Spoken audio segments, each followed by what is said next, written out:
ഒരു വിവരം പറയാൻ വന്നതാ. ആരാ ആരാ അവിടെ? ഞാനാ, ദത്തൻ. അതെയോ? ഇങ്ങോട്ട് കേറി വരിക. നമ്മുടെ CI സുഗുണന്റെ കുടിശ്ശിക ഞാനങ്ങ് തീർത്തുട്ടോ. ഇനി അയാളുടെ ശല്യം ഉണ്ടാവില്ല. ഓ, ബുദ്ധിമുട്ടായോ? അത് ലേശമൊന്നും ബുദ്ധിമുട്ടേണ്ടി വന്നു. എങ്കിലും സംഗതി ക്ലീൻ. ഇനിയിപ്പോ മാസാമാസം വാടക കൊടുത്താൽ മതി. അഥവാ കൊടുത്തില്ലെങ്കിലും കുടിശ്ശികയാവുമ്പോ പറഞ്ഞാൽ മതി, ഞാൻ തീർത്തോളാം ഒരുമിച്ച്. എന്റെ കുട്ടി മുമ്പൊരിക്കലും എന്തൊക്കെയോ പറഞ്ഞിരിക്കണോ, ഒന്നും മനസ്സിൽ വെക്കണ്ടാട്ടോ. ഒക്കെ എന്തൊരു കളഞ്ഞേക്ക. ഒരന്തവും ഒന്നും ഇല്ലാത്തവളാണേ. എന്താ തമ്പുരാനേത്? അതൊക്കെ അന്നേ മറന്നില്ലേ? എന്നാ ഞാൻ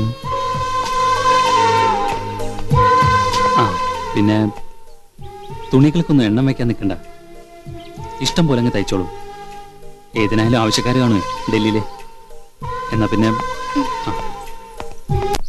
ചക്രമണി. Hello, excuse me. നിങ്ങൾ തമ്മിൽ ലവ് ആണല്ലേ? ഐ മീൻ സ്നേഹം. അയ്യോ, വേദനിച്ചോ? അയ്യോ, ഇപ്പോഴോ? ഓ, മരവിച്ചു. മേലില്ല വാക്കിനോട് മിണ്ടി പോരുത്. സ്നേഹം, മനസ്സിലായോ? എന്ത് കഴിയുന്നുണ്ടോ? ഈ സ്നേഹം എന്ന വാക്ക് ഇത്രയും വലിയ തെറിയായിരുന്നോ ഹിന്ദിയില്?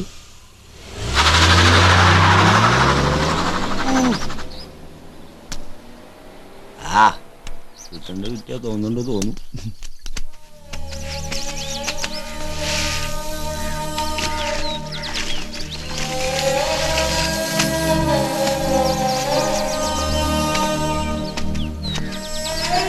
ഡെനീസ്, ദാ.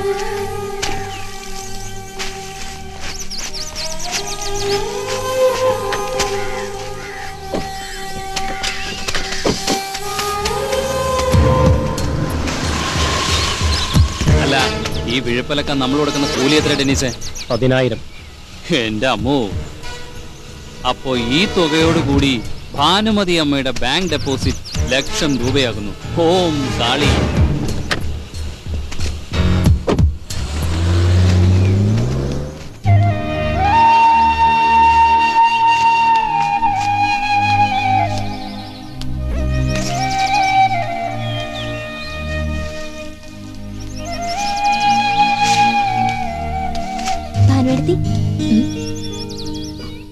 മനസ്സിലായില്ലേ? ഇത് ഞാനാ ലക്ഷ്മി, അനിയൻ തമ്പുരാന്റെ. ലക്ഷ്മി മോളെ, ലക്ഷ്മി, ദുഷ്ടനാവൻ ഭരതൻ, എല്ലാം ഞാൻ അറിഞ്ഞു. പാവം തമ്പുരാൻ. ഒന്ന് കാണണമെന്നുണ്ട്, പക്ഷെ വയ്യ. പഴയ പ്രതാപിയായ തമ്പുരാന്റെ ചിത്രമാണ് മനസ്സിൽ. അത് തിരുത്താൻ വയ്യ. നന്ദനെ കുറിച്ച് എന്തെങ്കിലും? ഇല്ല, ഒരു വിവരവുമില്ല. ജീവിച്ചിരിപ്പുണ്ടാവും എവിടെയെങ്കിലും. അങ്ങനെ ആയിരിക്കണമേ എന്ന് മനമുരുകി പ്രാർത്ഥിക്കാറുണ്ട് നിത്യവും. എന്നെങ്കിലും അവൻ എന്നെ തേടി വരും, എനിക്കുറപ്പുണ്ട്. അതിനു വേണ്ടിയാ ആർക്കും വേണ്ടാത്ത ഈ ജന്മം ഞാൻ തീർന്നത്.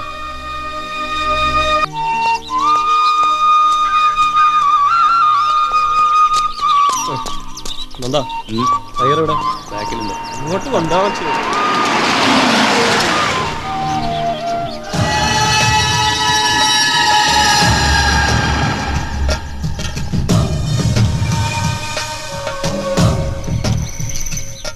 നീ ആരാണെന്ന്? ഞാൻ ഡൽഹിയിൽ നിന്ന് വന്ന ഈ കലാമണ്ഡലം പഠിക്കാനേ. അത് നിന്റെ മൂടുപടം. യഥാർത്ഥ നീ ആരാണെന്നാ ചോദിച്ചത്. മനസ്സിലായില്ല. നീ ഇല്ലത്തെ പഴയ ബാല്യക്കാരിയെ ദത്തെടുത്ത കഥയൊക്കെ ഞാനും കേട്ടു. ഇപ്പൊ പഴയ ബാല്യക്കാരിയും കൊച്ചുതമ്പുരാട്ടിയും നിന്റെ വീട്. എന്താ ഇതിന്റെ അർത്ഥം? ദത്തെടുത്തു എന്ന് പറയുന്നത് നേരാണ്. ആ സ്ത്രീയോട് വല്ലാത്തൊരു അടുപ്പം തോന്നി. പക്ഷെ അതിനുശേഷമാണ് ഞങ്ങൾ ഈ കഥകളൊക്കെ അറിയുന്നത്. അല്ലാതെ വേറെ ഒന്നുമില്ല. സത്യം ഞാൻ അറിഞ്ഞോളാം. തൽക്കാലം ഞാൻ നീ പറയുന്നത് വിശ്വസിക്കാം. പക്ഷെ ഞാനൊരു മറ്റവനാ. സത്യം മറിച്ചാണെങ്കിൽ നീ കാണുന്നത് ഈ ഭരതനെ ആവില്ല, ഞാറ്റുവെട്ടി ഭരതനെ ആവും. അവൻ മഹാപിഴയാ.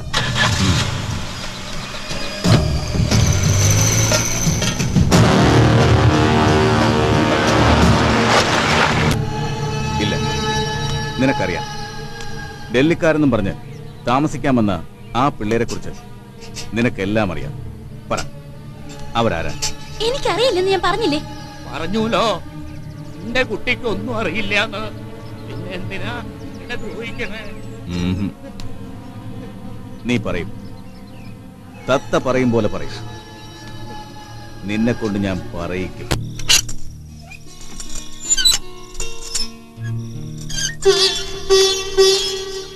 എനിക്ക് 2 ദിവസത്തെ ഒഴിവ് വേണം. എന്തിന്? ഒരു യാത്രയുണ്ട് തിരുനാവായിലേക്ക്. ചില ബലികർമ്മങ്ങളൊക്കെ ചെയ്യണം. നാളെ പുറപ്പെടുന്നു.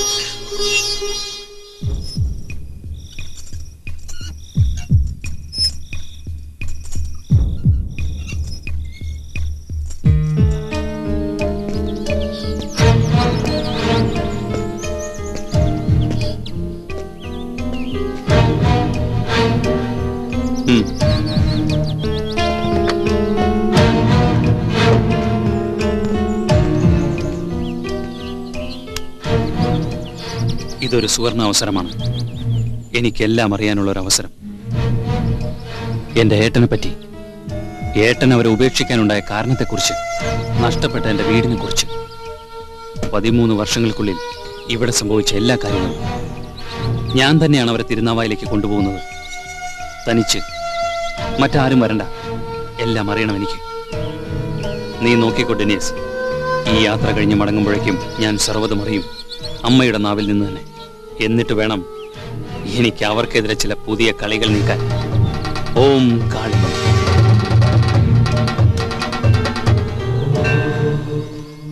എന്തിനാ ഇയാളിങ്ങനെ ഏത് നേരം എന്റെ പിന്നാലെ നടക്കണേ? ചെയ്യേണ്ടത് അങ്ങോട്ട് ചെയ്യുക, വരണവരെ സമാധാനിപ്പിച്ച് വിടുക. അങ്ങനെയൊക്കെ ആണെങ്കിലേ ഇന്നത്തെ കാലത്ത് അങ്ങോട്ട് ജീവിച്ചു പോകാൻ പറ്റൂ. മനസ്സിലാവുന്നുണ്ടോ? നമസ്കാരം. ആരിത്? ഭാനുമതിയോ? ഇത്തവണയും മുടക്കില്ല അല്ലേ? നന്നായി. അങ്ങനെ ഒഴിവാക്കാൻ കഴിയൂ തിരുമേനി? അല്ല, തിരിച്ചു വന്നൂല്ലേ? അപ്പൊ ഈശ്വരൻ കൈവിട്ടില്ല. ഇളയ മകനല്ലേ ഇത്? ചെറുപ്പത്തിലെ നാട് വിട്ടുപോയ.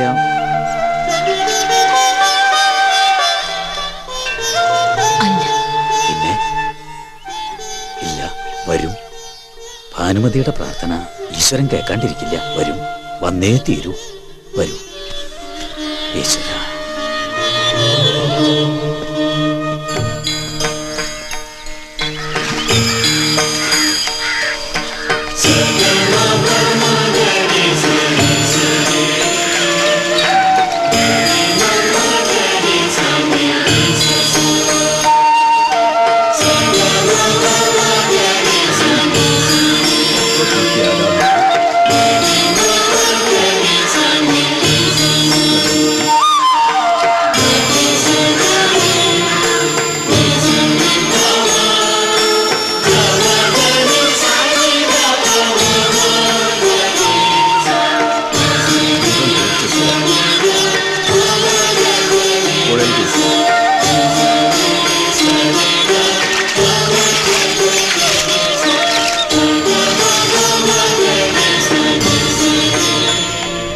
മരിച്ചവർക്ക് വേണ്ടിയുള്ള ബലിതർപ്പണം ആരുടേതായിരുന്നു? ഭർത്താവിന്റെ? അല്ല, പിന്നെ മകന്റെ, മൂത്ത മകന്റെ.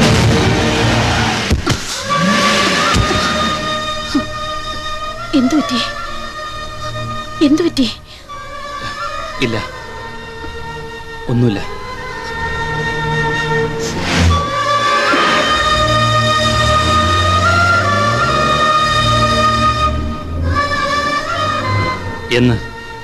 എന്നായിരുന്നു? മരിച്ചിട്ട് കാലം കുറേയായി. 13 വർഷങ്ങൾക്ക് മുമ്പ്.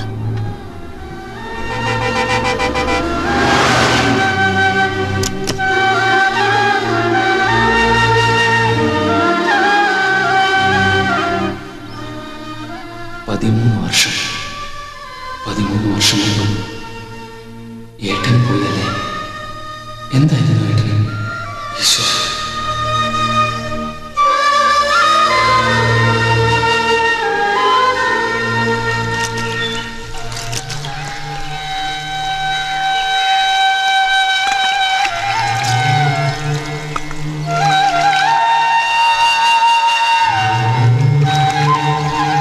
ഇതെന്താ രണ്ടാമതൊരു ബലികർമ്മം? ഇത് ബലികർമ്മമല്ല, പ്രായശ്ചിത്ത കർമ്മമോ.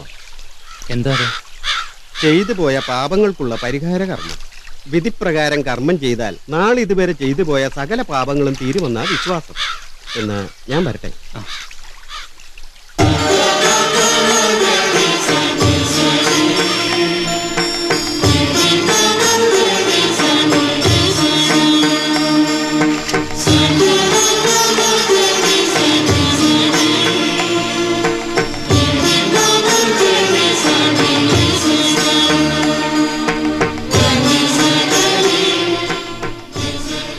ഞാനൊന്ന് തൊഴുതിട്ട് വരാം.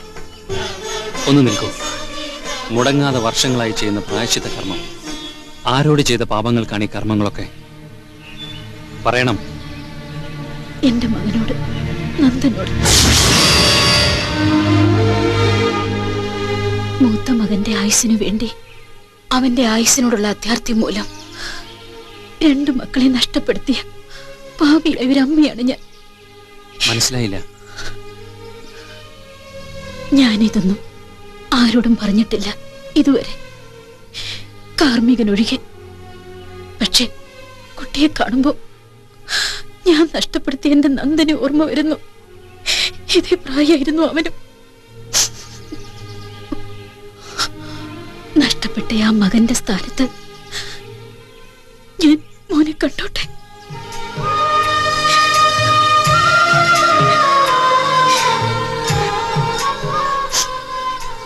രണ്ടു മക്കളായിരുന്നു എനിക്ക്. ജനിച്ചപ്പോഴേ ഹൃദയത്തിന് ദീനം വന്നവനായിരുന്നു മൂത്ത മകൻ. ഒരു നീർക്കുമുള പോലെ എപ്പോൾ വേണമെങ്കിലും തീരാവുന്ന ഒരു ജന്മം. അവന്റെ ആയുസ് അവനോടുള്ള പരിചരണം പോലെ നീട്ടിക്കിട്ടുമെന്നായിരുന്നു ഡോക്ടർ പറഞ്ഞത്. ഒരു ചെറിയ ദുഃഖം പോലും അവന് താങ്ങാനാവില്ലത്രേ. നോക്കുകൊണ്ട് പോലും അവനെ നോവിക്കരുത്. അവനോട് പ്രത്യേക സ്നേഹവും ലാളനയുണ്ടെന്ന് അവന് ബോധ്യം വരികയും വേണം. അതായിരുന്നു ഡോക്ടറുടെ നിർദ്ദേശം. മക്കളെയെല്ലാം ഒരുപോലെ കാണാനേ ഒരു അമ്മയ്ക്ക് കഴിയും. That I know. പക്ഷേ നമ്മൾ അല്പം മാറി ചിന്തിച്ചേ തീരൂ. രോഗിയായ മകന്റെ ആയുസിനു വേണ്ടി നിങ്ങൾക്ക് അവനോട് സ്നേഹക്കൂടുതലുണ്ടെന്ന് പറഞ്ഞ പോരാ, അതവനെ ബോധ്യം വരുത്തണം. അതിനൊരല്പം സ്നേഹക്കുറവ് ഇളയ മകനോട് നടിക്കേണ്ടി വരും. ഞാൻ പറയുന്നത് മനസ്സിലാകുന്നുണ്ടോ ഭാനുമതിക്ക്? ഇരുളുള്ളപ്പോൾ നമ്മൾ വെളിച്ചത്തെ എളുപ്പം തിരിച്ചറിയുന്നു. അതുപോലെ ഒരല്പം സ്നേഹക്കുറവ് വരുത്തി സ്നേഹക്കൂടുതലിനെ എളുപ്പം തിരിച്ചറിയിപ്പിക്കുന്നു. ഒരു സൈക്കോ ഇൻബാലൻസിങ്, ഒരല്പം, അത്രേ വേണ്ടൂ. രോഗിയായ മകനോട് ഒരിക്കലും ദേഷ്യപ്പെടാതിരിക്കുക. അവൻ എന്ത് ആവശ്യപ്പെട്ടാലും സാധിച്ചു കൊടുക്കുക. അങ്ങനെ ജീവിതകാലം മുഴുവൻ അങ്ങനെ വേണമെന്നല്ല. അവർക്ക് പ്രായപൂർത്തിയാകുന്നത് വരെയെങ്കിലും. അവരിപ്പോ കുട്ടികളല്ലേ. രോഗവിവരം ആരറിഞ്ഞാലും അത് അപകടമാണ്. താനൊരു രോഗിയാണെന്നറിയുന്ന ആ ഒരു നിമിഷത്തെ ഷോക്ക് മതി മകന്റെ ജീവൻ നഷ്ടപ്പെടാൻ. ഞാൻ മനസ്സില്ലാ മനസ്സോടെ നന്ദുവിനോട് ക്രൂരമായി പെരുമാറാൻ തുടങ്ങി. മനഃപൂർവ്വം അവനെ ശാസിച്ചു, ശിക്ഷിച്ചു. എന്നിട്ട് ആരോരും അറിയാതെ ഇരുളിന്റെ മറവിൽ എല്ലാം സ്വയം കരഞ്ഞു തീർത്തു. എല്ലാം എന്റെ പൊട്ടത്തരം, സ്വാർത്ഥത.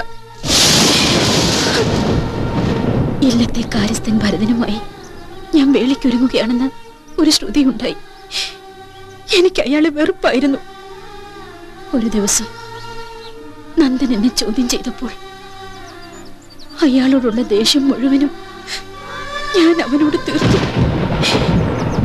മനനന്ദാവൻ എന്നെ വിട്ടുപോയി, നാട് വിട്ടുപോയി, എങ്ങോട്ടേക്കും. അവന്റെ വേർപാട് താങ്ങാനാവാതെ ആ ഒരു ആഘാതത്തിൽ രോഗിയായ മൂത്ത മകനും പോയി. അന്നേ ദിവസം തന്നെ ഈ ലോകം തന്നെ വെടിഞ്ഞ് ഇളയ മകനെ ദ്രോഹിച്ചതിന് ദൈവം തന്ന ശിക്ഷ. 2 മക്കളെ വേർപ്പെടുത്തി ജീവച്ഛവമായി ഞാൻ മാത്രം ബാക്കിയായി.